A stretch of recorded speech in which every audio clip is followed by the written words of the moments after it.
Okay, let's go on 3 o'clock. Welcome to this meeting of the Policy and Resources Committee. Has Gerard still disappeared? I'll get back, Gerard. Gerard, just could you confirm all the members that are here? Yes, Convener, may I ask Rona just to take us through that participants list?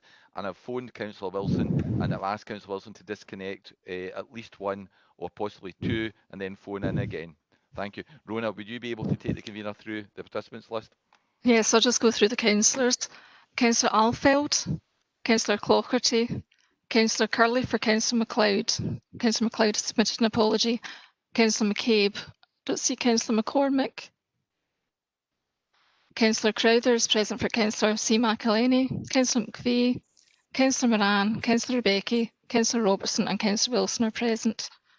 As mentioned, Councillor Crowther is subbing for Councillor C. McElhenney, Councillor Curley is subbing for Councillor MacLeod. Okay. Councillor Brooks, are you observing? Yeah. Glutton for punishment, I think, is the term. Okay. So, any declarations of interest? No. Okay. Just on.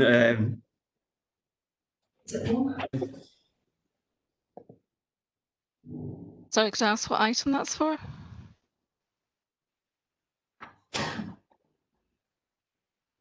Jim, could you clarify what item? The financial report? Yeah, Rona, we're bound to mention Implied Leisure and the Beacon somewhere in the agenda, so I just thought that's it. Early on, and it's in the financial report, isn't it?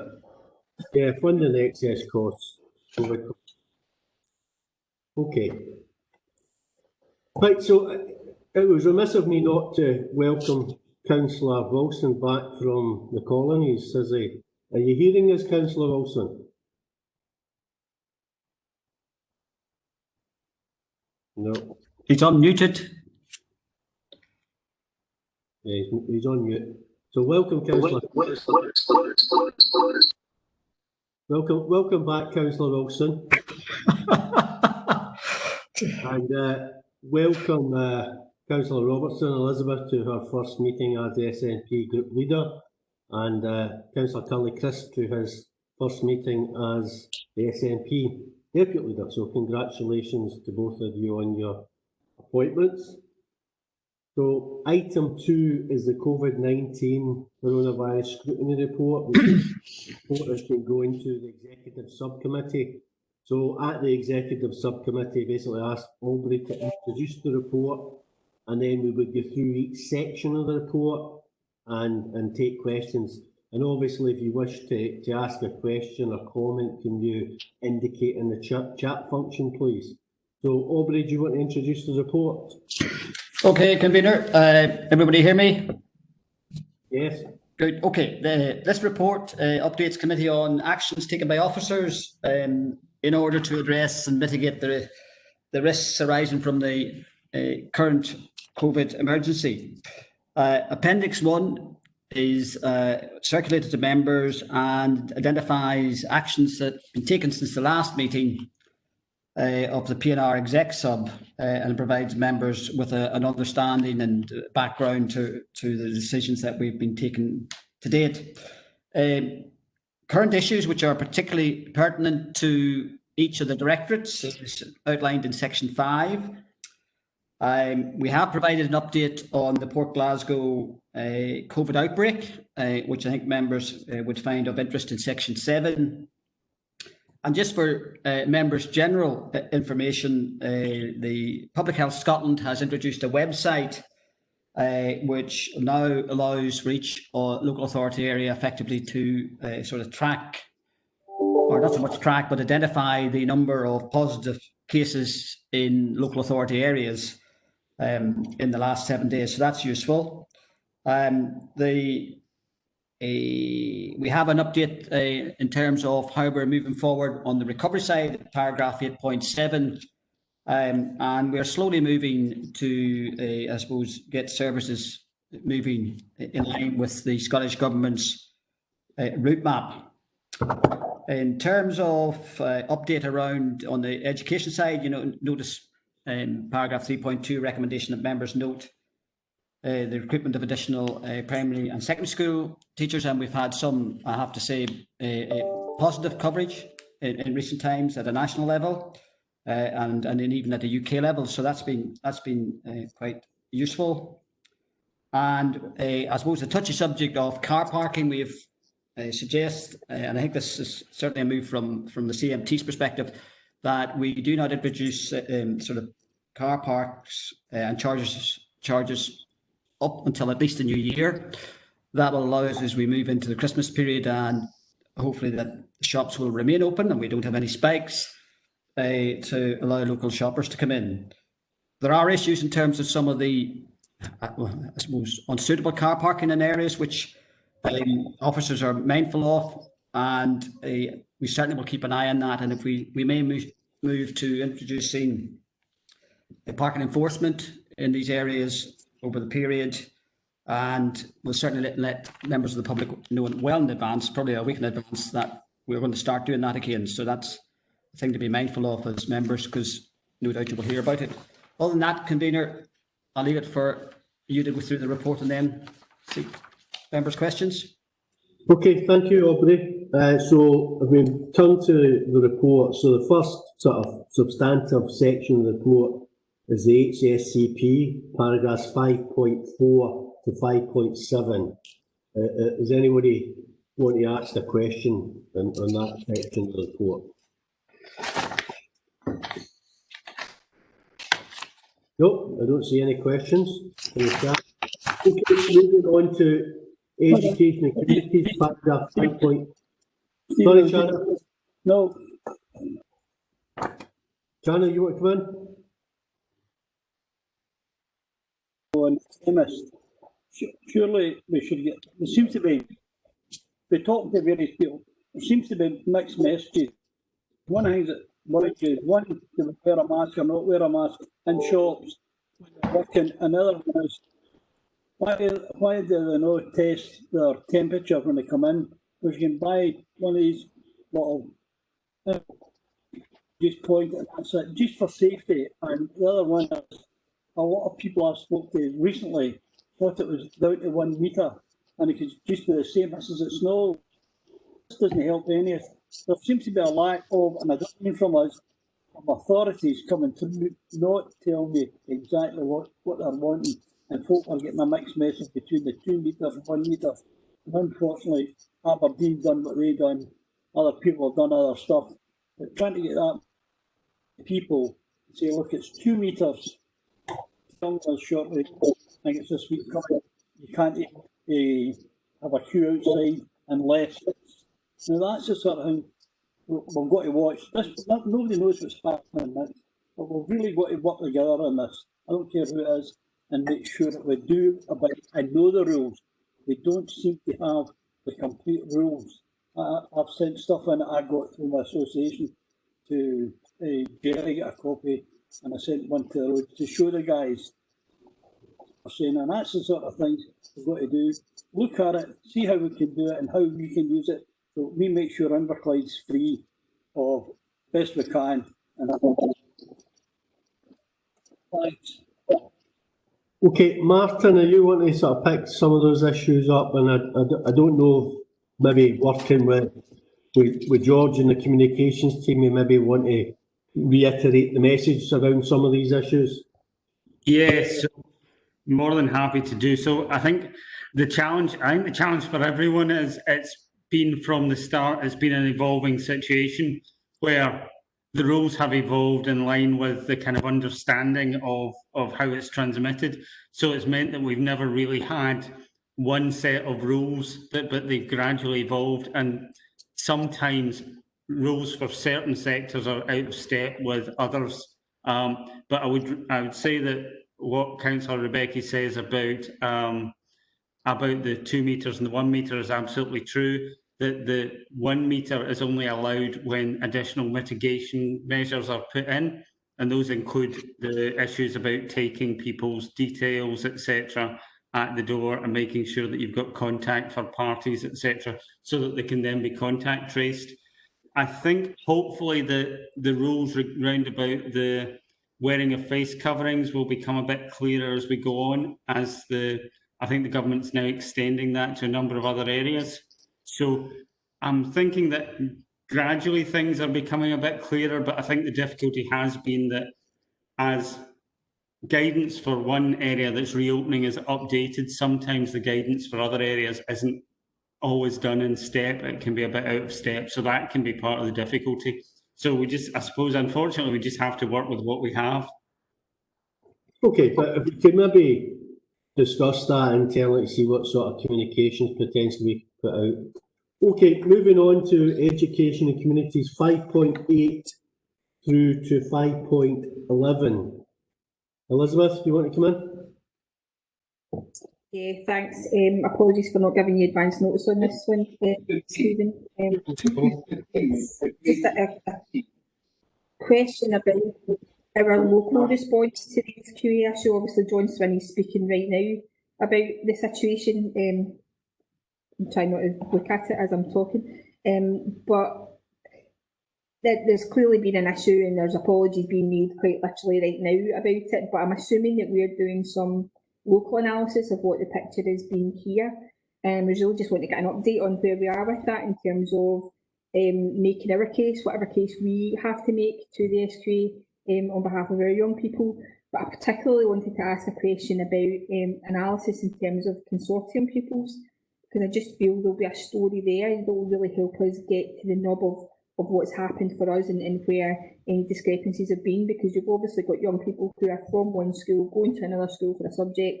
The moderation is done at one school, but the submission to SQA is done by the home school, and therefore that picture of which schools have been treated differently from others, there'll be a story about that coming through our analysis of consortium pupils. So I just wanted to ask the general question about where we are with the local analysis, but specifically about an analysis of consortium.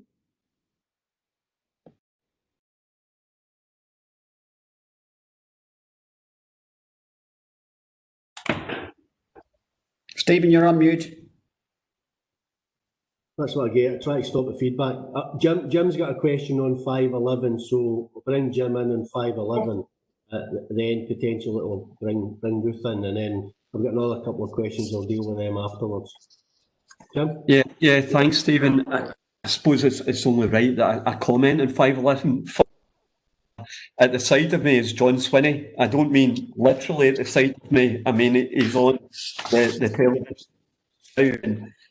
Obviously, what John Swinney is doing just now is trying to dig himself out of an extremely deep hole. And I think all of us here, no matter what political party we're in, can actually agree with that.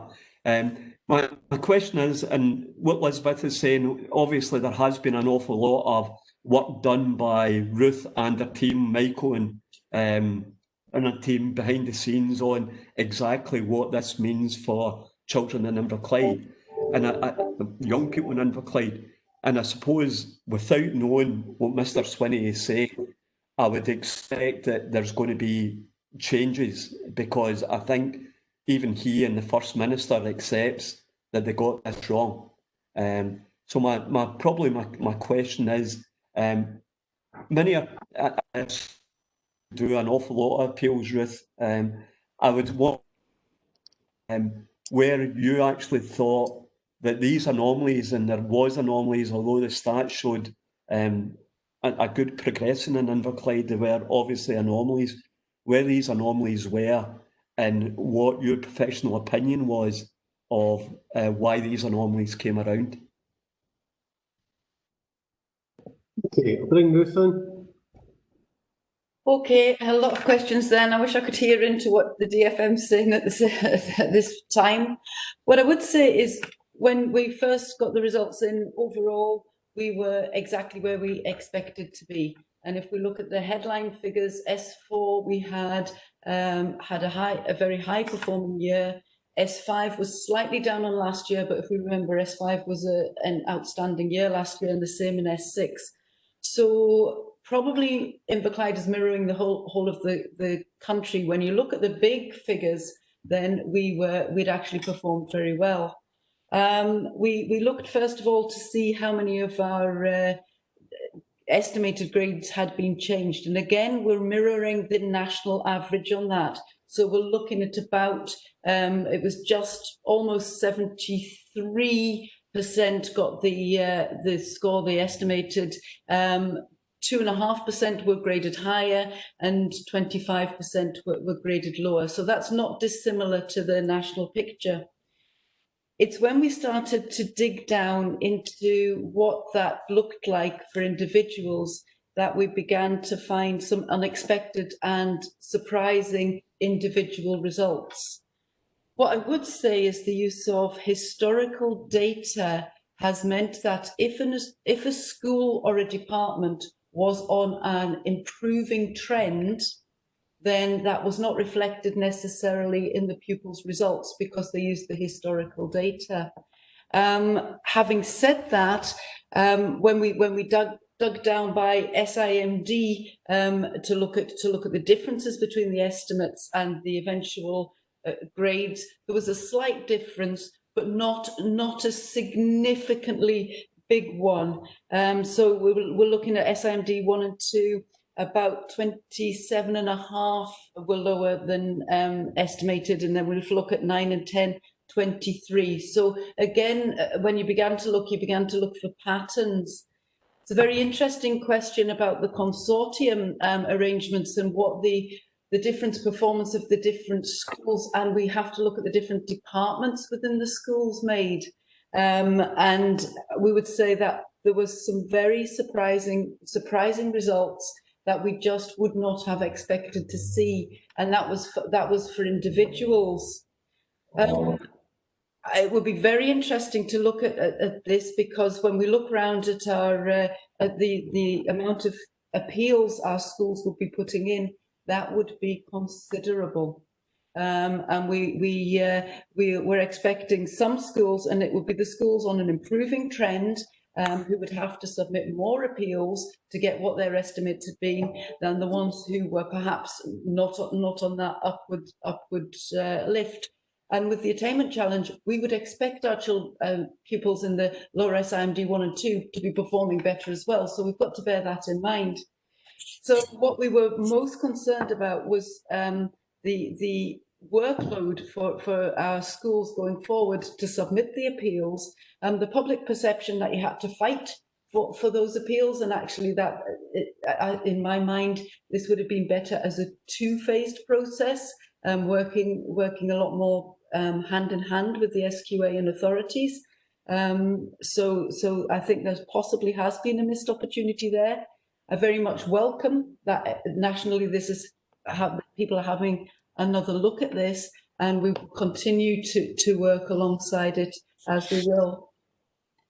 Okay, Jim, you want to come back in, Jim? Yeah, I suppose I have got the great advantage here of being able to look at yous and listen to John Swinney at my left-hand side here. So Mr. Swinney has now just confirmed that he will be accepting the teacher's judgment, and there'll be no downgrades for the 2020. Obviously, I know you'll wait for the official word from that, but just on his thing, he's managed to do both. He's managed to support the SQA and their work, as well as say we're not going to reverse all the downgrades. And I suppose my big question out of this is that this wasn't new. Everybody's seen this coming. My question would be is, how do we ensure that next year that hopefully the SQA is listening, because Mr. Swinney is very much supporting the SQA's stand here and has continued to do that. And my point is that they've not listened to local authorities, they've not listened to professional teaching profession in their way of moderation, and perhaps if they did that, we wouldn't be in the mess we're So Mr. Swinney just said that education is a route out of poverty, and I think we all agree on that. Education is seen as one of our main routes out of poverty. that's this local authority will place so much emphasis on it over many, many years. But I just wish we weren't in this situation today, that now a lot of anxiety that pupils definitely went through now looks as if it will be reversed. Okay, we'll take those remarks as political comments, obviously, and certainly a rhetorical question in respect of where we go from here. I won't be reporting you to the monitoring officer for looking at other devices while you're engaged in a council meeting. I mean, this is unusual circumstances that we're in, so we'll allow you off with that. Elizabeth, you want to come back in? Yeah, don't report me either. I guess the other thing that's been said is that this year is unique. It can't be compared to other years, but it shouldn't be setting a precedent either. And I think that's the thing we need to be watchful of at local authority level, is that this cannot happen again. And I understand what Jim's saying about, you know, that John Swinney is working back on the decision in terms of the downgraded grades, but also supporting the SQA. But I think that there is a case for the SQA being called to have an independent review of what's happening. I think there is definitely a case for that. It's not obviously our decision as a local authority to do that, but I think there's nothing wrong with reversing the decision on behalf of our young people, but also making sure that things are not going to be the same in this situation as they're going to be repeated in future years. Okay, again, I think we'll take that as political comment. I mean, I clearly haven't been following the statement because I'm obviously chairing this meeting and can't do that. I haven't actually seen the statement, but I suspect from my sources that there will be a bit more devil in the detail, to be perfectly honest, and it won't necessarily be as straightforward as perhaps we're anticipating it will be. So I think watch this space. But Ruth, you will be given as a detailed report to the next Education and Communities Committee anyway. Absolutely. Yes, I will be writing it after this. So the understanding is all downgrades withdrawn and teacher professional judgments reinstated, and what that actually looks like and means for us, we will report to on the 1st of September. Okay, thanks for that. Okay, we're going to bring in John with 5.9. John, you've got a question with 5.9? This is just a very simple question, so it is. On 5.9, the very last paragraph there, it states that the teachers will be allocated to both primary and secondary schools. Now, I am aware that in terms of the numbers and for the subjects taught, that we have a sufficient number of teachers in place. I would work on the assumption that they have now all been allocated to primary and secondary schools. Could that be confirmed? Ruth? Okay, so all of the core staffing are in place. We've got a record number of probationers, 47, and so the teachers we would usually employ are in place. The announcement of the extra funding is very welcome. We have interviewed for the initial trawl to allocate catch-up teachers across primary and secondary. The interviews, I have to say, were held over the summer holidays, with head teachers giving up annual leave to come in and make sure we were as quick as possible off the mark here. And we're just have completed those interviews. So, Councillor Crowther, yes, the core staff are in place. There will be some time to get the additional staff into place, but we're trying as hard as we can to get as many as possible into place for the beginning of term. That's fine, Ruth, thank you. Okay, I don't see any other questions on the education section, so we'll move on to Environment, Regeneration and Resources 5.12 to 5.14. Any questions on that? Tommy? Right, thanks, Convener.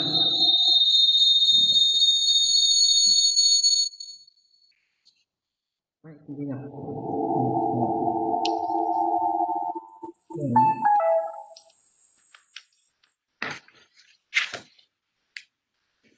Again, Tommy?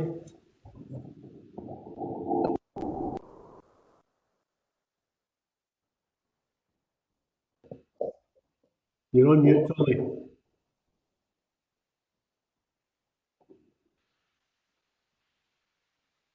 Tommy,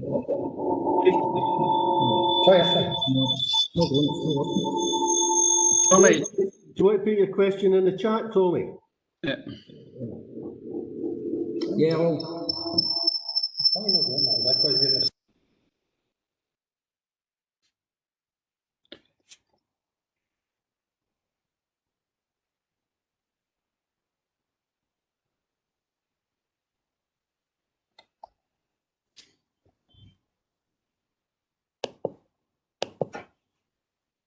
Right, well, Tommy's putting his question in the chat. Jim, you've got a question in 512, and then John's got a question in 512. John, thanks, Stephen. It was really just on the opening remarks that the Chief Executive had done about the car parks charges and where we're going for the charges. And I think we were mentioning about places that we might need to look at enforcing parking legislation. And I would say, I know Gail's here, I would say one of those places is clearly Clyde Square at the front, because we spent so long trying to get cars out the square, as we can see within weeks, it getting turned into a car park again. So I would, my personal, but I don't know about Elizabeth and Graham, but I would certainly like to see that one of the places we do put enforcement on is back to our square again, so that in front of the mid-cut is clear from cars. I think it makes the whole town an awful lot better with having that space free. Okay, anybody want a recess to go and move their car from Clyde Square? No, okay. John, you want to come in?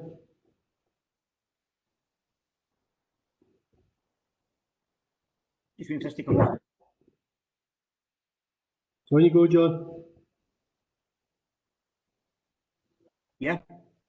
Yeah, I can hear you, John. Okay, that's fine, actually, thank you. It's to do with consultation in respect of 5.12 and the town centre.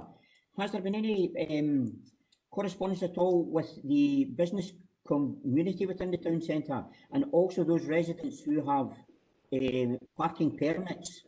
It's just that I would expect that people who have parking permits may find that because of people parking all day, that they will struggle to park within the town centre. But I also do recognise that the extra spaces have been provided along Dalrymple Street, and it's just to inquire, will those extra spaces, how long will they be there? Will it only be during the COVID-19 pandemic, or do they intend to hold to keep those parking spaces for a longer period of time? Okay, Scott, do you want to pick those issues up? Thank you, Convener. In terms of the business community, we have sounded the Economic Recovery Group, the subgroup, and the business community are welcoming of us not reintroducing charges. We're also looking at the usage of car parks and parking, and it's still comparatively light. There's still spaces across the council. I'm not aware of any discussions with residents. I don't know, Gail might be aware of any direct contact made to us by residents. I'll maybe pass to Gail on that one. Gail? Gail's not present. No. Just to continue, I thought Gail was there, but so far as I'm aware, we've not had representation from residents. I think that's something that we'll need to monitor, and I will check to see if there has been anything that has gone to officers directly. Okay. Right, no other questions in that section, so takes us on to section 6, COVID-19 testing. Robert, you've got a question? Sorry, wait a minute. Tommy, have you sorted out the IT? Yeah, Stephen, thanks.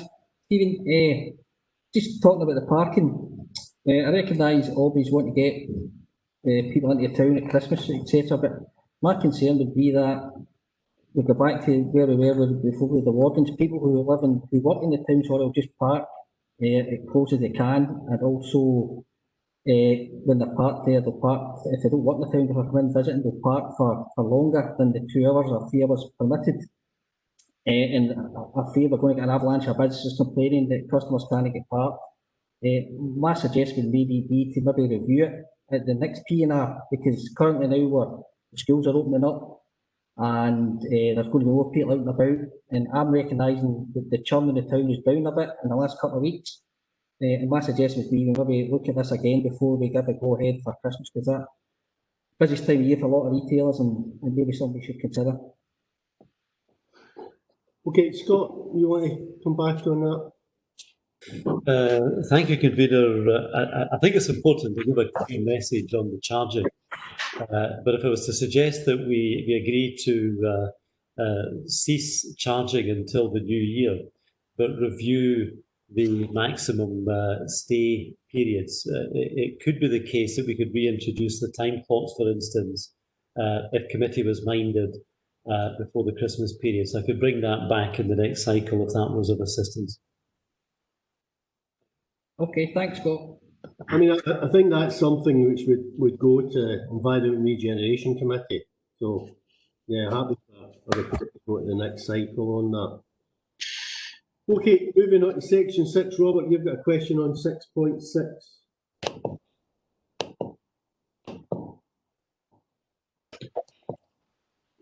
Can you hear me all right now? Yeah. Yeah, it's on the testing for account for employees in the wider community. We had the kind of in Port Glasgow, and it was down to a driver who worked in a pharmacist. I should maybe actually declared an interest here, because I do that part-time, and I think this is a real weak point, because that the wider community don't know about testing, and if the drivers, which I want myself... Robert, aye. Just remind you, we're in the public, it's a public meeting, right? So we need to be careful not to refer to particular individuals.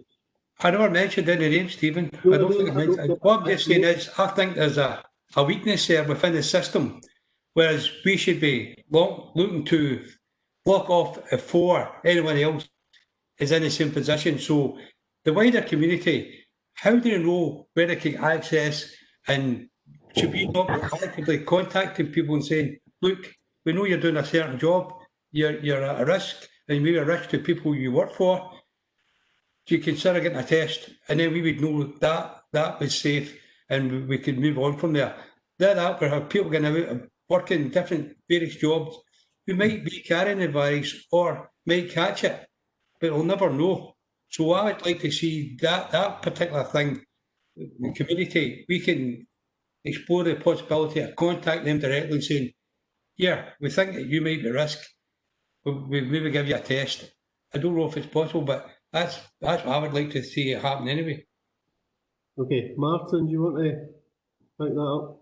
So anyone who's been involved in Outbreak and should be actively contact traced, and the contact tracers will give that advice. Basically, though, the advice remains that unless you've actually got symptoms, that you shouldn't necessarily take a test. So the contact tracers will advise people to self-isolate regardless of whether they've got symptoms or not, but to take a test if they've got symptoms. So that's all done in an outbreak situation. And a kind of more general situation that people have might have jobs that might lead them to put others at risk.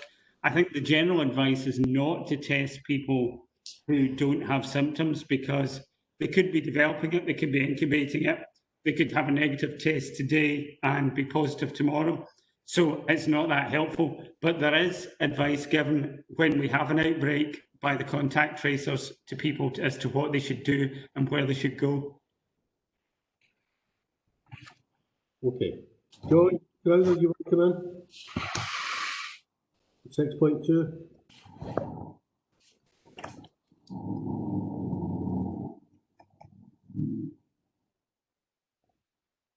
The Begin with John. Yeah, I can hear you. Oh, come on. Hello, that's better now. I was about there and trying to get connected. Basically, the question is that in many areas worldwide. You've muted yourself again, John. That's you. That's you. Okay, that's You've muted yourself. That's you. Fine now. Okay, that's fine. Thank you. It's basically just to say that in many areas worldwide. You've muted yourself again, John. I've not touched anything. It seems to be have a mind of its own. According to this, there's an intermittent connection or something. Yeah. Okay. I don't know if you heard any of that at all. It was just to find out No, if there's any. We didn't hear that, but we can hear you now. Your camera's off, but we can hear you. Okay, that's fine. That's lovely. Thank you. It's just to find out a second wave of COVID-19, and was wondering if there's any contingency within Implied of Scotland, or whether do we have to wait for advice from either the Scottish or the UK governments before we put anything in place? Okay, Martin, did you pick that up, or Louise? Louise, do you want to come in? Just to give some reassurance, there's been some scenario planning at a board-wide level, and I know that Martin is working with our colleagues in the House of Scotland, and Martin might want to come in when we are putting some dates in to look at different scenario plannings in relation to the HSCP. I don't know if Martin wants to come in and talk about the wider council. Martin?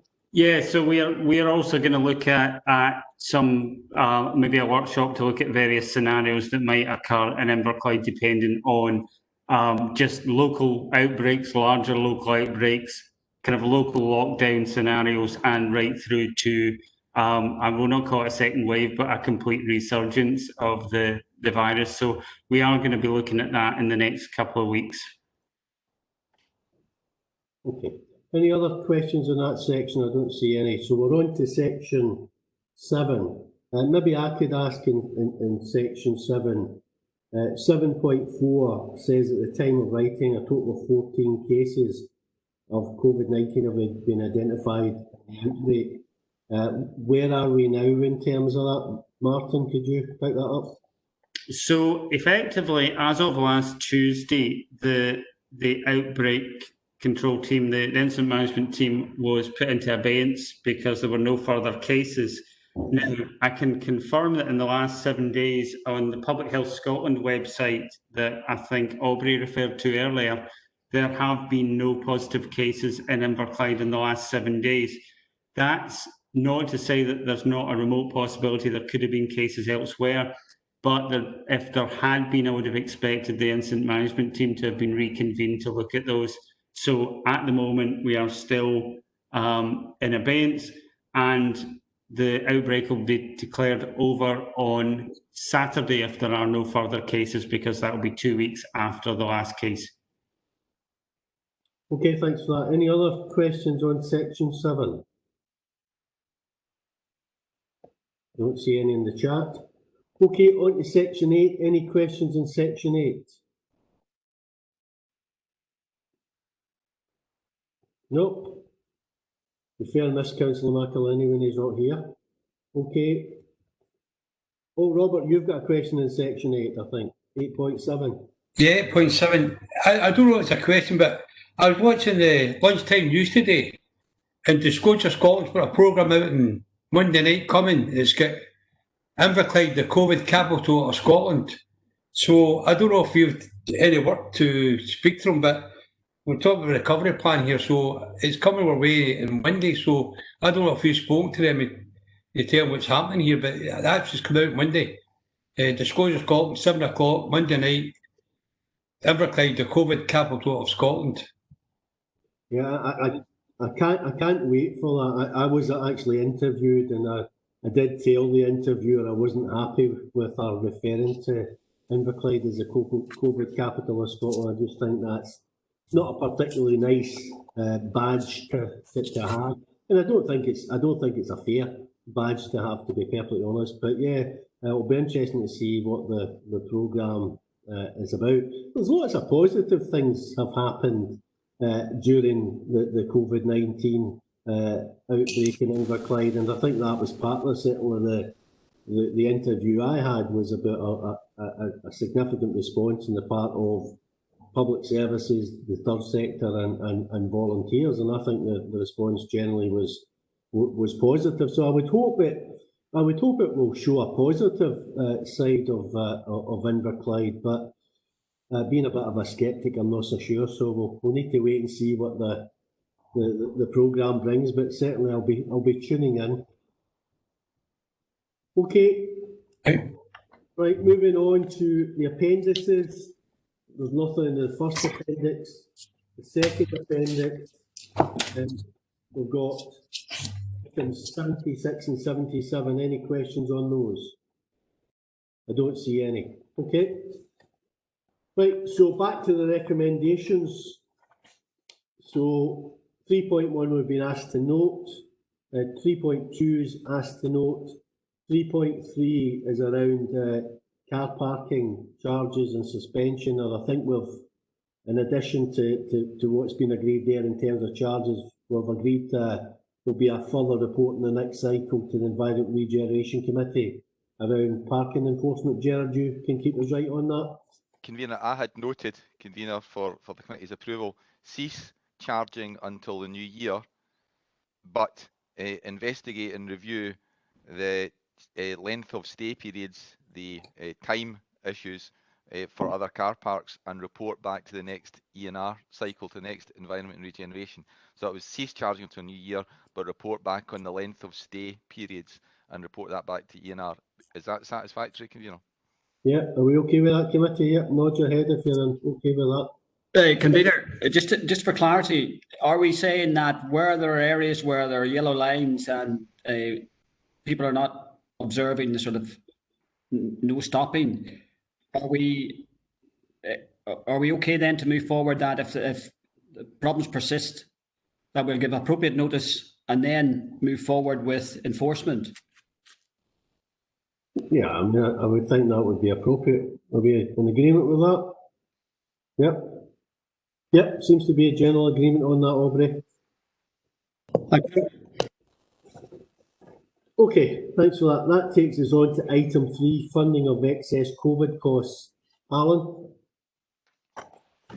Thank you, Convener, and good afternoon, everyone.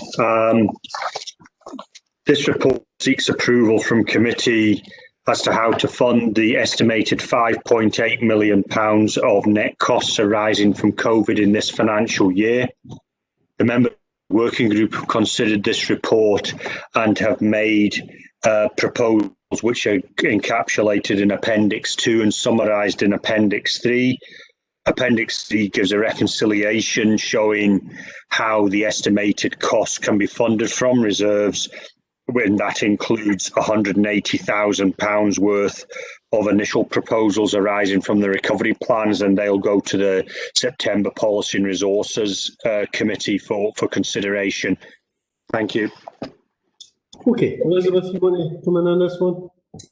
Yeah, I mean, obviously this paper is not what we want to be spending our money on at all, because we wish this hadn't happened. But in the absolute worst of circumstances, I just want to thank everybody who was involved in the Members' Budget Working Group process that has got us to a point of general agreement on a bunch of expenditure that we really don't want to be, or a bunch of pullbacks that we don't really want to be doing. We want to be spending our money on things that are going to make things better, obviously.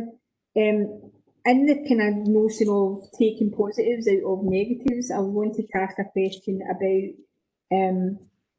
clearly throughout this process there's had to be discussions with the Scottish Government, there've had to be discussions with health colleagues to achieve some of the money that we're looking at for the larger amount that we're having to sort of find for COVID. They've also obviously been out on internal discussions as well, but in terms of those external relationships, is there something different that's been happening there? Have we been able to kind of consolidate something with relationships with those external partners as we move on and try and make this overall case that we want to make for Implied needing more help, needing more support than we're currently getting. And out of this worst possible situation, have we got better relationships externally to help us make that case and build for the future?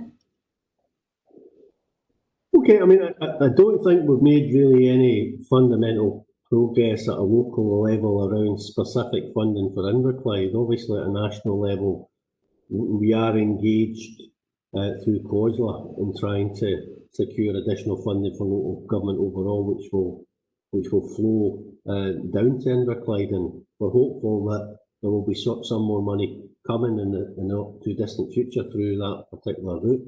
I don't know, Chief Executive, you want to pick that particular point up? Obviously, there's been some constructive engagement with the Cabinet Secretary for Health, and obviously we are pursuing this further report and what may well flow from that. Well, I know Public Health Scotland is working on statistics around the issues of the COVID deaths in their area. I've yet to hear more about that. I've been in touch with them about making sure that they had have contact with the University of Glasgow, because they've done some work. I suppose separately from that, we are having dialogue certainly with West Dunbartonshire and Argyll and Bute in terms of the overall situation of depopulation, level of COVID mortality, and particularly in relation to West Dunbartonshire and ourselves, the levels of deprivation, with a purpose of bringing forward ultimately a report by external parties to look towards some, I suppose, special status for this part of the region. So that's the thing I will be coming back to members in due course, convener. So that's, I suppose, as big update I can give you at the moment. Okay. Chairman, you want to come in? The Chief Executive's probably covered it. I mean, obviously we'll put that special case as the Clyde mission. I mean, I've spoke about a number of cases about the depopulation of the west of Scotland, and I've coined it the west of Scotland clearances. I don't think that's maybe not politically correct, but sometimes you feel like that. So I think if we're approaching it through COSLA, and we've got to be open. You know, I've still got a remit to be in touch with Stuart McMillan, our MSP, to have that discussion with him. Unfortunately, COVID has really knocked that for 6, but we certainly intend to recontact Stuart and try to make sure that we put a case for Inverclyde, which is a cross-party. Okay, thanks for that. Okay, any other questions on this item? I don't see any, so agree to the recommendations. Okay, takes us on to item 4, revenue budget outturn 2019. Thank you again, convener. This is the annual report highlighting the 2019-20 outturn of the revenue budget and how this compared to the period 9 projections and the original budget. It can be seen from the report that the variance from budget is the lowest it has been in recent years, and officers will use this information when developing the 2021-23 revenue budget, and more detailed updates will go to each of the service committees in the first cycle in the forthcoming weeks. Again, I'm happy to answer any questions. Okay, any questions from members? I don't see any in the chat. Okay, so agree to recommendations. Okay, it takes us on to item 5, 2019-20 capital programme performance. Alan. Thank you. This again is another annual report that comes to the August Policy and Resources Committee, and this compares the capital programme outturn against budget. It can be seen from the report that slippage was greater than has been the case in recent years, and reasons this are outlined in the report and the appendices, and of course members should hopefully have an A3 appendix, because the appendix 3 in the papers in A4 will probably be too small to read. And as I say, the reasons are outlined in the appendices. A report elsewhere on the agenda seeks approval to reset the 2021 capital programme in light of the delays caused by COVID. And again, myself and other officers were happy to answer any questions. Okay, Elizabeth, you want to come in on this?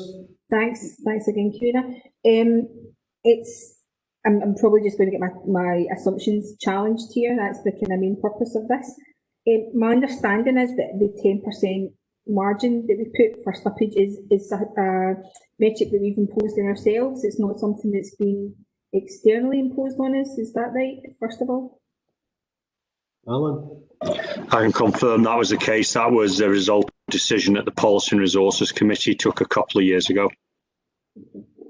So are we kind of posing ourselves problems going forward if we're going to have to reset the budgets, which I know is a separate paper? Is that 10% margin still viable and tenable going forward, or is that something that has to be revisited as well if it's a metric that we've imposed on ourselves that we might find difficult to achieve? And I'm thinking, this is my second assumption, that having the significance of the school estate management plan within our capital programme previously might have helped to kind of make the 10% happen, and that not being as significant going forward. Is that going to also cause difficulties for us? So it was really just to kind of bring that forward as is the 10% still viable?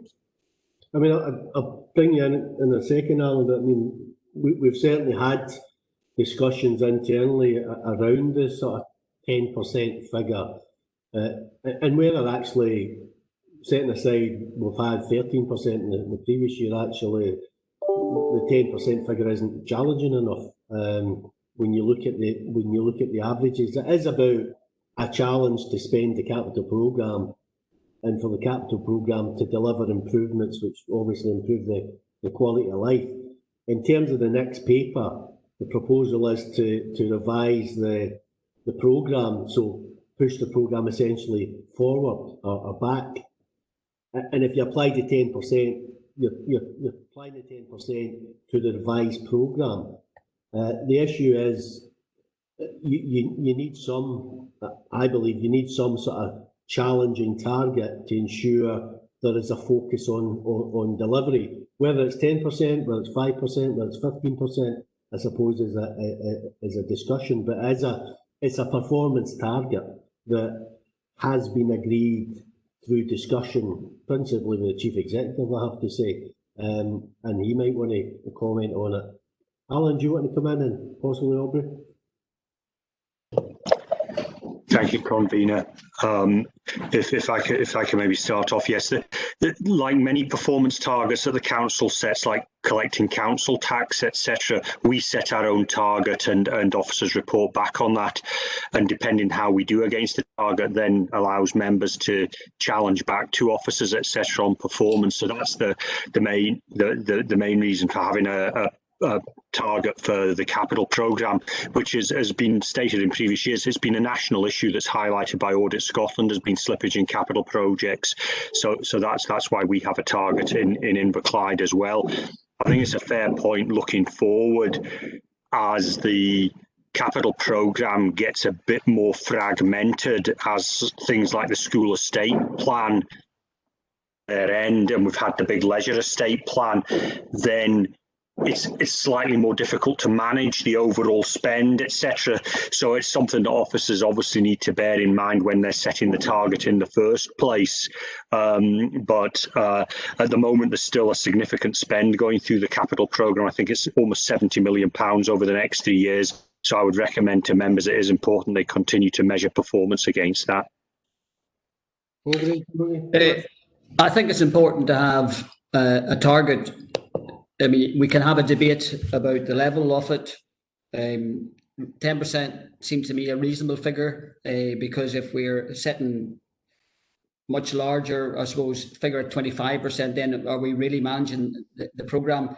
I think it's critical from my point of view, and I suppose I was sitting in Scott's chair over a number of years. The bigger the programme, the easier it is to try and come within a reasonable figure of slippage. I have to say we're probably doing outstandingly well compared to, even at 13%, compared to some authorities which are hitting 30 and 40% of slippage. And at one time, I can remember that's the sort of levels that we were hitting at, going back many years. So from my point of view, Convener, we need a target. 10% seems a reasonable figure. I've said to officers and to Scott, let's make sure that we're not over-promising in terms of the projections we're making for 2021. I think Scott and Alan have re-looked at that, sharpened the pencils, I suppose, to some extent. So hopefully it's a reasonable projection that we're looking at in terms of 2021. And I certainly would recommend members to just, we need a target. The auditors will expect us to be, for members to be particularly interested in this area. And that's probably why we're having the debate. Leave it with you, Convener. Okay, thanks for that. You want to come back in, Elizabeth? Apologies if it came across that I was suggesting there shouldn't be a target. I absolutely believe there should be, but I just think it should, if it's an internal metric, then it should be it shouldn't just be a blind internal metric going forward. There should be a rationale behind it, and I just wondered if the rationale had changed. But if that might not be known maybe until next year, for example. But I just thought it was not something that we should just continue in perpetuity without consideration. No, absolutely, and not giving any secrets away. It has actually been part of the ongoing dialogue with Aubrey around his performance appraisal each year, and it has then flowed into obviously performance targets within the service improvement plans and the corporate plan, etc. So it's something like all these performance indicators. Absolutely, we should keep them under review. Okay, don't see any other questions, so we're happy to agree recommendations. Okay, that takes us on to item 6, capital budget revision of the 2020-23 base budget. Alan? Thank you again. This report follows on from the previous report and seeks committee approval to reset the 2020-21 capital programme in light of the suspension of nearly all construction works for the first 4 months of 2021. And apologies if you can hear a chimney getting dismantled outside my window. I can confirm that the capital programme is well underway at the moment in this part of the building. The report also highlights the 2.994 million estimated cost increase arising from COVID, and on the basis of the approval of the earlier agenda item, that figure will reduce by £250,000 due to the non-addition of the vehicle replacement allowance into the capital programme, and all these changes will be factored into future capital reports if members approve them today. Okay, any questions from members? We don't see anything in the chat, so agree recommendations. Okay, that takes us on to item 7, Treasury Management Annual Report 2019-20. Alan? Thank you again. The annual report for consideration and thereafter remitting to the full council for approval. The gross debt, committee will note, has increased by £15 million in 2019-20, and loans fund interest is at its lowest interest rate since before the 1975 local government reorganisation. Officers have operated within all limits during 2019-20, and I'll be bringing a mid-year report for 2021 to the November meeting of the committee, and then the impact, anything that's coming through COVID, etc. It'll be able to report that back to members. Happy to answer any questions. Okay, thanks, Alan. Elizabeth?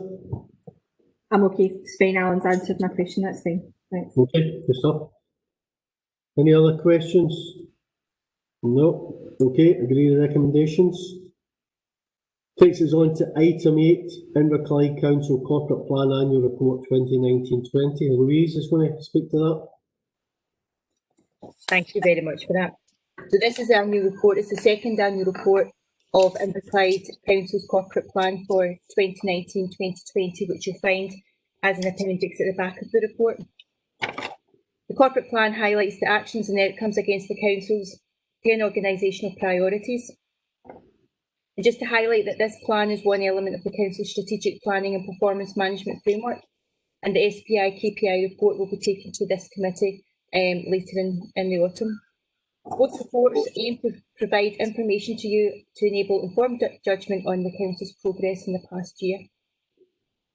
The annual report that you have in front of you for 2019-2020 provides the latest performance data and also the RAG status for 47 performance measures.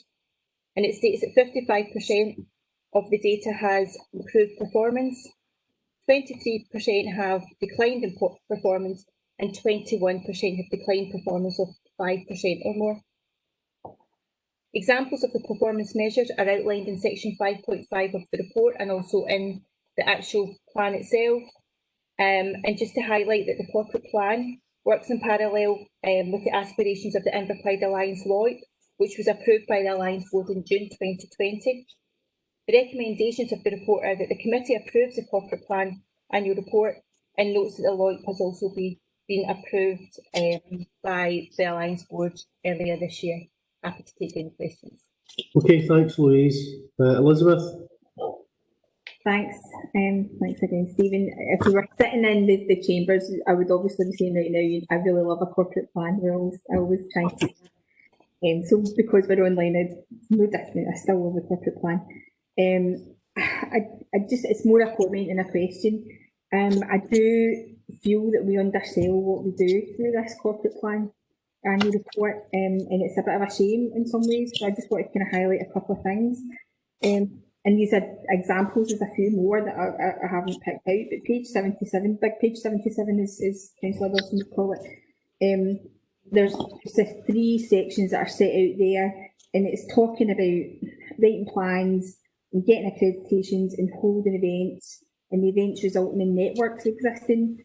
And I just feel, and it's a plea, I guess, that we can move on in our reporting from we've written a plan, we've got accreditations and we're holding events, because actually what those do is facilitate improvements and facilitate things actually moving on and getting better in the area. And we don't seem to kind of make the shift in certain parts of the report to reporting that to actually the things that are happening. Hard Edges, I'll pick that one out. We did have 2 events. We have got a network for Hard Edges. But the significant thing that's happened is that we've identified 1,200 people who have got the kind of characteristics that Hard Edges report looks at. And actually we've got something, I think it was, my memory is not going to serve me well here, but 27 people in the community who have all of them. And you know, actually knowing those people and being able to work in a really sort of intensive way with those people to make things better in their lives is the real good story in Implied about Hard Edges. It's not about having the event, or it's not just about having the event and having the network. It's about those impacts that we're having on people's lives as a result of it. And I just think we sometimes fall short of measuring those types of things in our annual reports. Page 83, big page 83, we're talking about the child poverty, and we're looking at the deep dive in the data. The deep dive in the data is underselling the fact that what we're actually doing across our services is putting measures in place on a practical level to change people's lives and to actually address child poverty. And I just feel that, again, when we are trying to kind of build a business case and build a case for Implied, we want to kind of sell the things that we are doing so that our partners know that when they work with us and join with us in doing them, that there's a whole infrastructure of not just industry, but impactful industry that's happening on the ground. And I just, it may sound very critical, and I might apologise if it does, but I just feel that we undersell the amazing things that we are doing in the area. Okay. I mean, I'll bring officers in a second. I mean, I don't know whether there's an issue in some senses in terms of just the timing of this report, that actually, for example, the Hard Edges, because I remember we had a report that went to Health and Social Care Committee and committed to funding to take forward the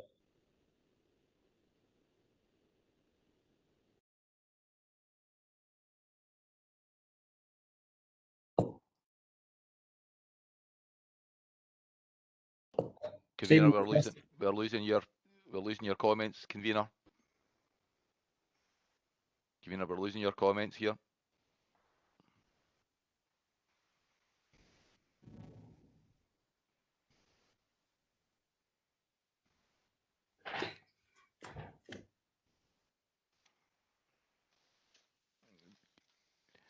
Members, what we should do is to give the convener an opportunity to regain transmission.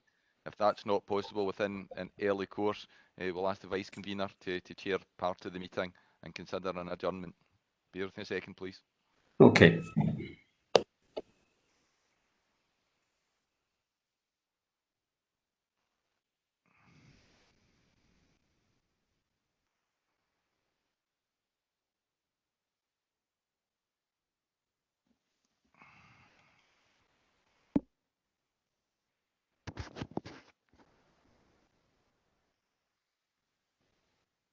Karen, please go into McCabe's room. He's lost transmission. I think he's Jerry, you need to be on mute.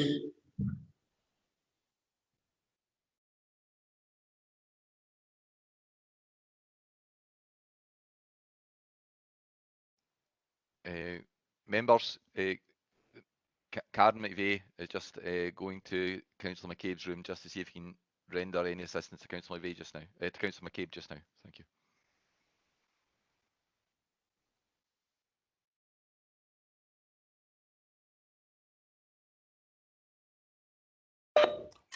Can you hear me now?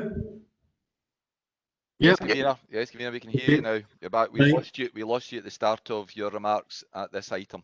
Yeah, I can back out and back in again. Yeah, I was just saying in terms of Elizabeth's comments that I don't know whether there's a sort of timing issue.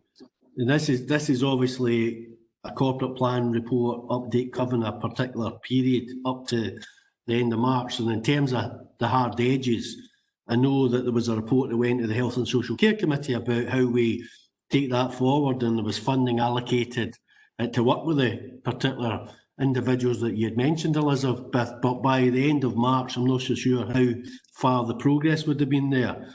Similarly, in terms of, suppose, the anti-poverty issues, again, potentially, as at the end of March, some of the new things are clearly weren't in place.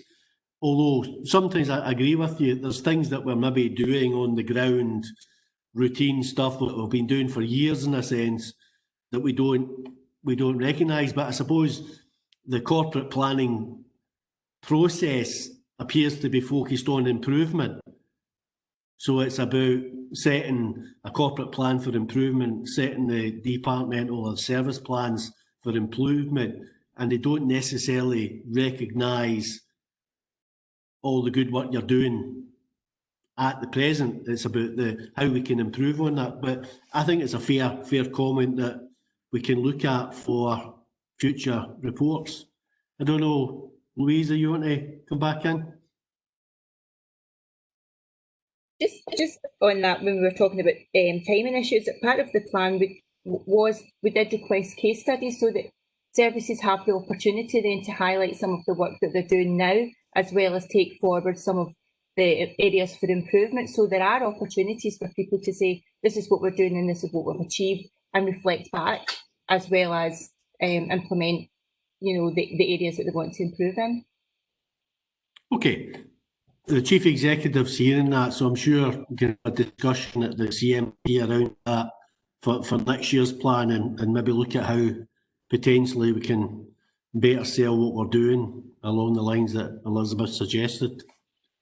Convener, can I just come in on at the pre-agenda? You'd asked to make sure, or to look at how we get this message out to a wider audience, and corporate communications are looking to take this into the local paper.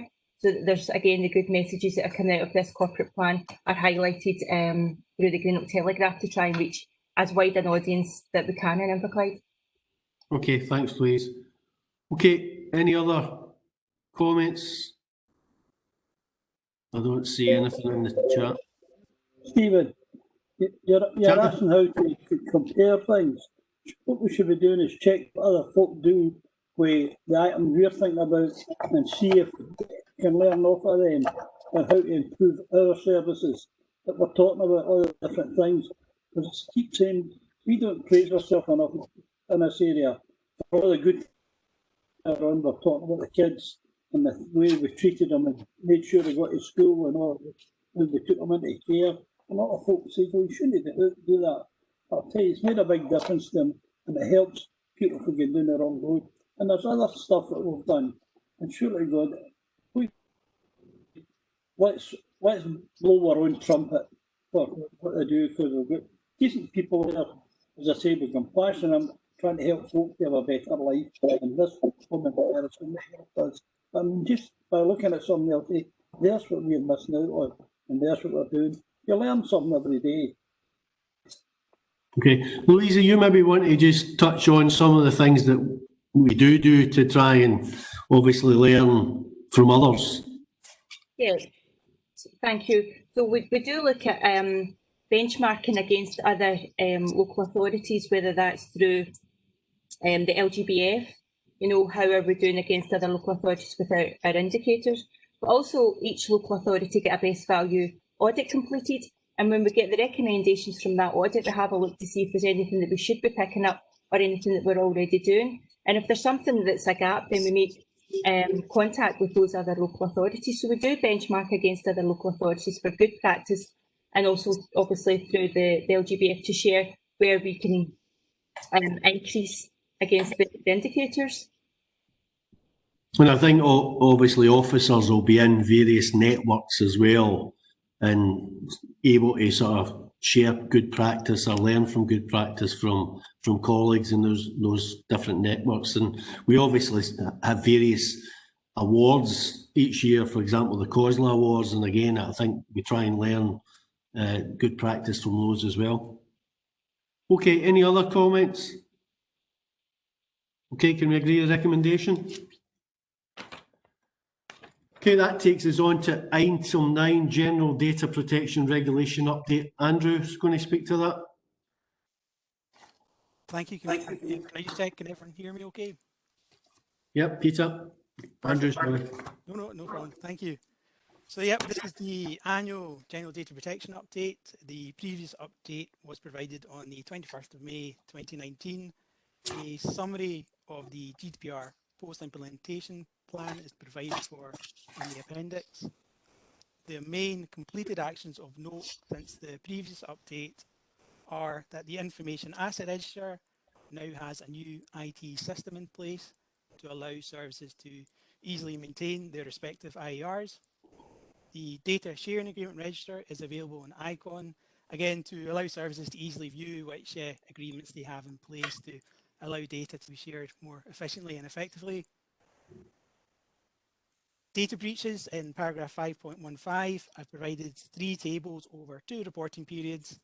Table A provides the overall data breaches, and it's noted, convener, that it's been a reduction from 65 to 57, 0 reported to the Information Commissioner's Office.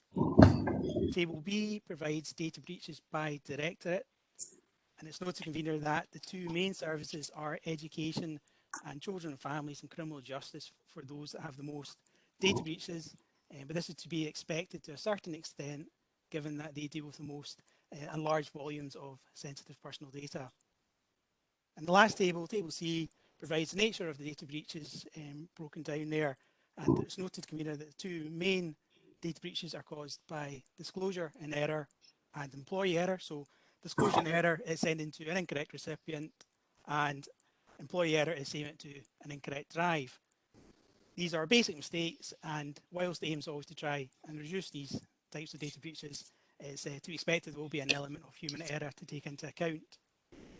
It's also important to note that these are contained and mitigated to a certain extent, given that they take place within the council. Moving on to policies, in paragraph 5.29, the main policies updated since the previous update are that the committee report templates have now reference to data protection impact assessments. The data protection policy has been updated, subject access request guidance has been created, and the retention policy has been updated and will go before committee shortly. The last point to note, separate from the report, is that CMT wished it to be noted that in relation to the GDPR budget of £60,000, this is reserved for an information management system to assist with freedom of information and subject access requests. This is also a corporate development improvement plan action with an implementation date of December 2020 for completion of this action. So in summary, the implementation continues to progress well, and it's proposed that the next update to committee be a general data protection update as opposed to focusing solely on GDPR, given that we're moving away now from implementation and focusing on reviewing, monitoring and updating. So thank you for your time and happy to answer any questions. Okay, thanks, Andrew. Any questions? No, don't see any questions.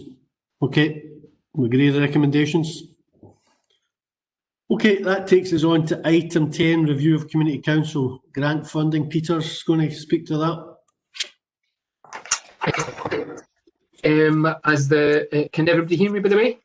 Yes, Be of Peter. nodding heads. Good. So the August 19 meeting of the committee, authority was given to officers to approach the community councils to discuss the possible changes to their funding model. When the election process for community councils was completed in September,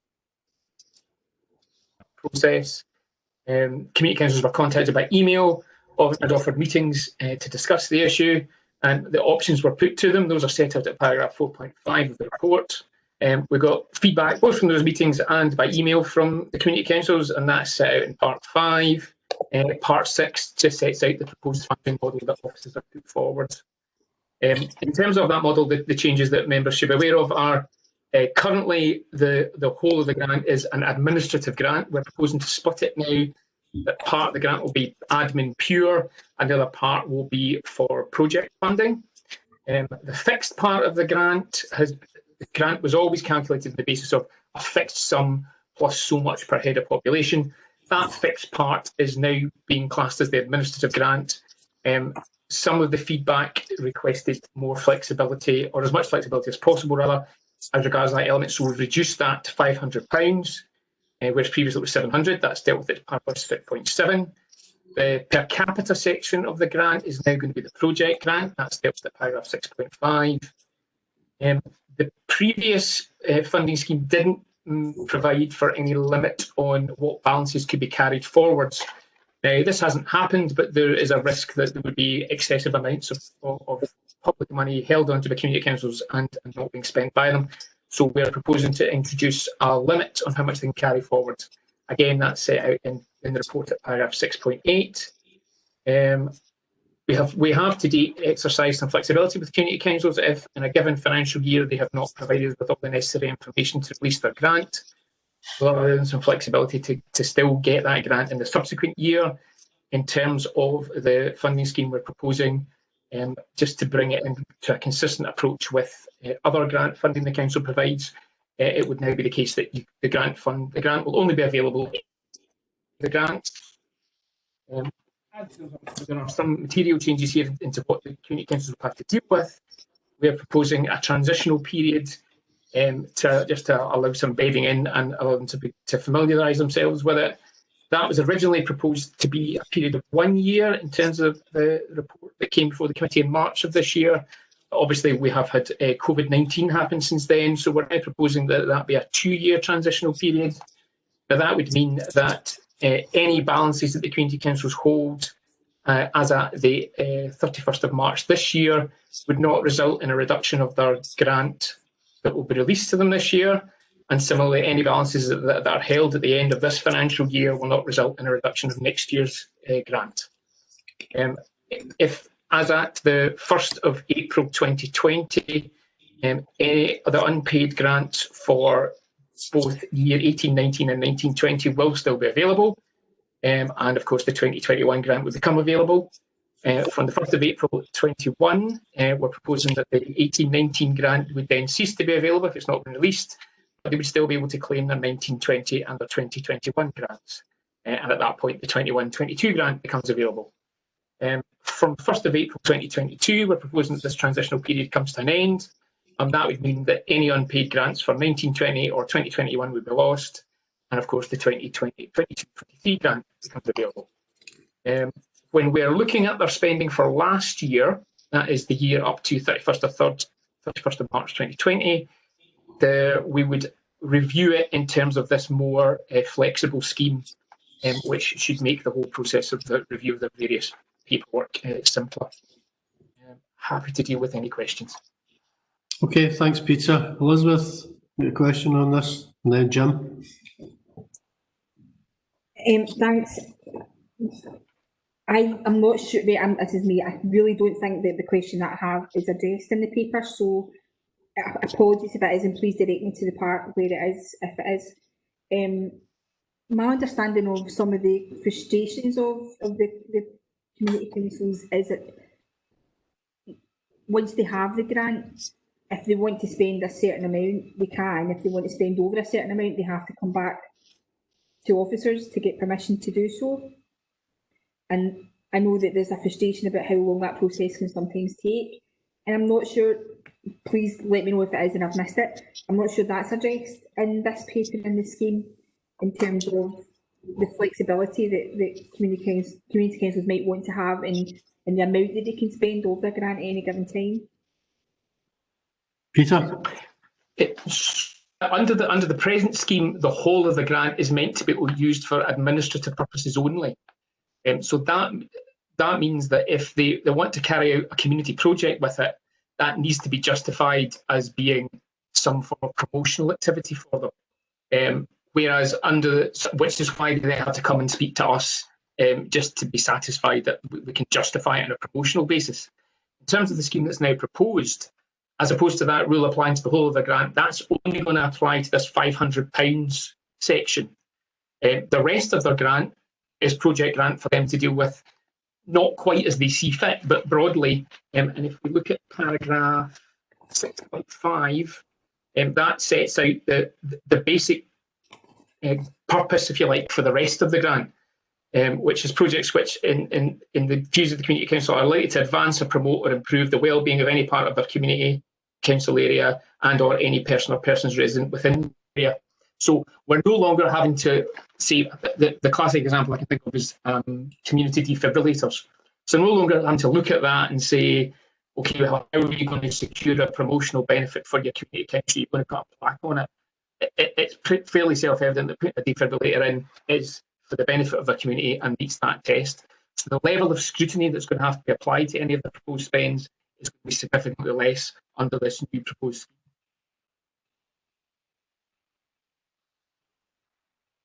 Okay.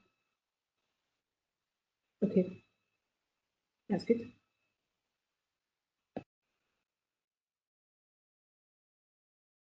You're on mute, Stephen. Is it me?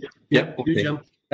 Thank you. I suppose it's really a question and a comment.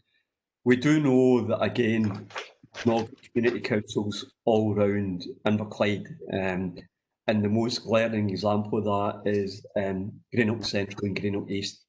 So what we've got is most deprived area Inverclyde is the area that doesn't have any community councils.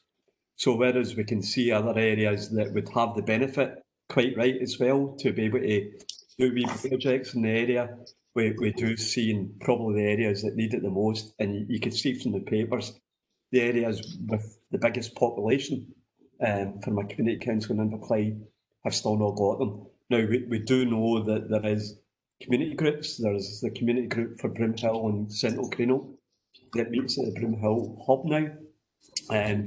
But it's really just to see, do we have any intention of, again, because of COVID and because all the work that Louise and the team has been done going out to the communities, is there any view of trying to establish community councils in those two areas especially? Because given that it is the areas of greatest deprivation in Inverclyde, we really should make that extra effort to make sure the communities get representative.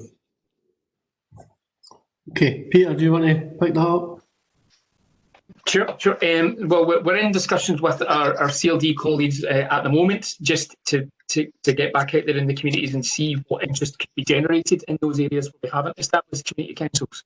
And obviously, if a funding model of this sort is approved, then hopefully that additional flexibility and if you like, an additional string to the bow of the community councils would be hoped to stimulate further interest.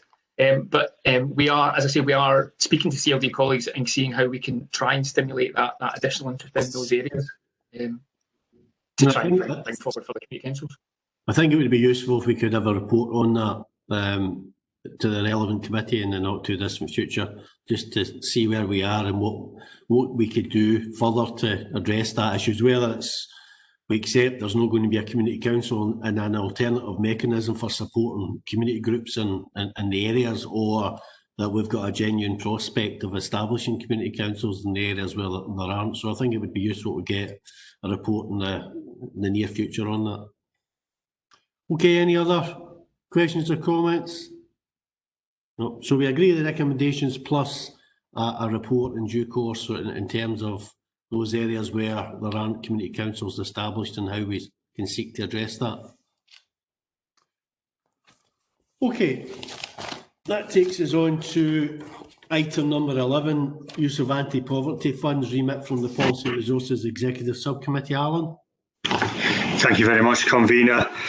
As part of the 2021 revenue budget, the Council and the IJ agreed £1 million to deliver anti-poverty initiatives in 2021.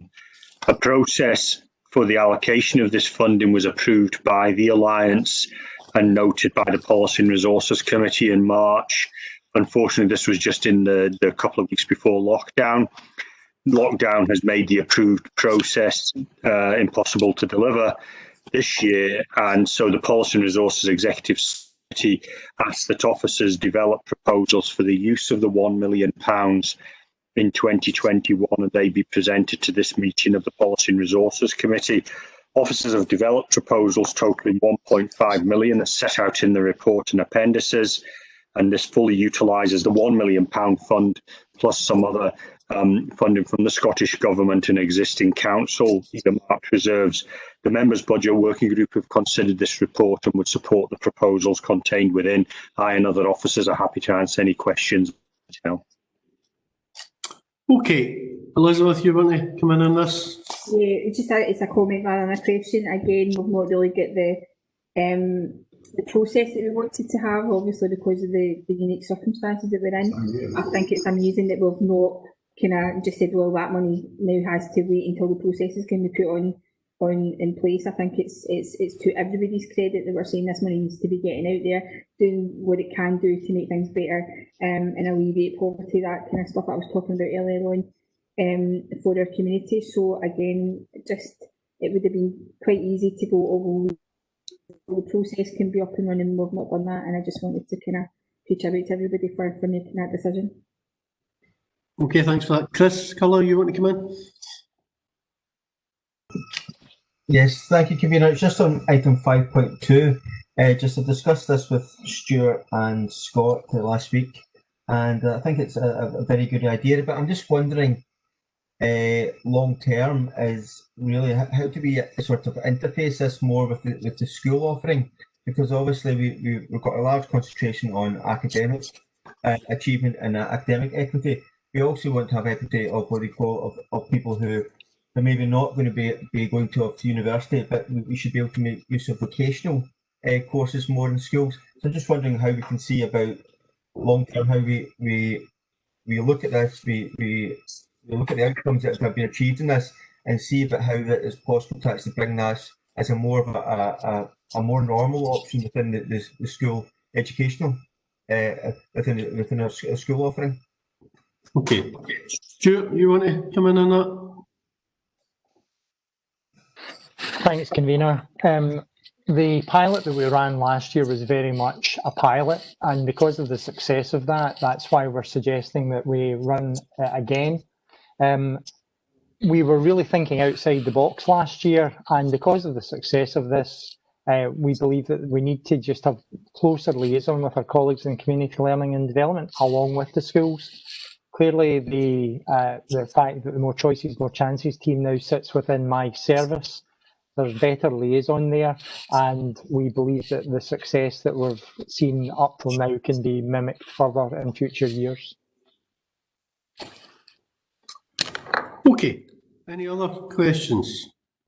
Maybe I could just ask a question in terms of the furlough scheme, which obviously seems to have caught the imagination of people outside Inverclyde, and the report refers to the fact that the scheme is scalable should members wish to allocate greater resources. So just to ask the question of the CMT, and I don't know if Aubrey or Alan in a sense wants to come in terms of that, have we looked at potentially where we could identify further resources to allow that scheme to be scaled up?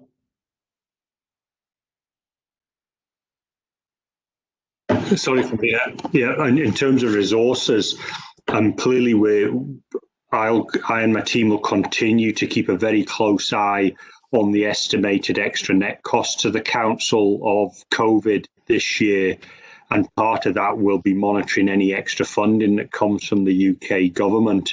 So whether it's in the area convener, that you've highlighted there, or other initiatives that through the committee members want officers to look at, I'll bring regular updates back, and members can give guidance to officers as to the sort of schemes that they want implemented. Okay, so in terms of the furlough scheme, if it proves to be, I suppose, successful, then it's something which we could potentially look at in terms of additional resources, depending on obviously identifying those additional resources. Okay, any other questions? No? Okay. Stephen, just a thought. See if we get small companies maybe taking an apprentice on, and he's got to go to day release or whatever it is, a couple of days a week. Is there a way we could look at that so that we get tradesmen or we get various trades on, and it helps them? Most it's a small firm, I'm not talking big, a small firm, and it's local, that you turn around and could help some of them to take an apprentice on, and they only get paid, and if they sack them, it stops. You know, let's hope they can get through their 4 years or 3 years or 5 years, whatever it is. But it would help us in an area where we could have young people having to go to day release. If I had that at the same time learn a trade, and long term we might have the good effects of that. I just wonder how it would work. Okay, Stuart, you want to comment on that? Thanks, convener. Our existing wage incentive schemes support local employers to the extent that Councillor Rebecca is referring to. In recent years, we've also had direct apprenticeships with local employers, so I believe that we're already covered, and the fact that we've increased the wage incentive during the COVID process also puts the council in a really strong position to support local businesses, convener. Okay, thanks, Stuart. Okay, we're happy to agree with recommendations? Yep, okay. That's the end of public business, so obviously I need to ask the press to leave us, and Gerard will confirm to me when the press is gone.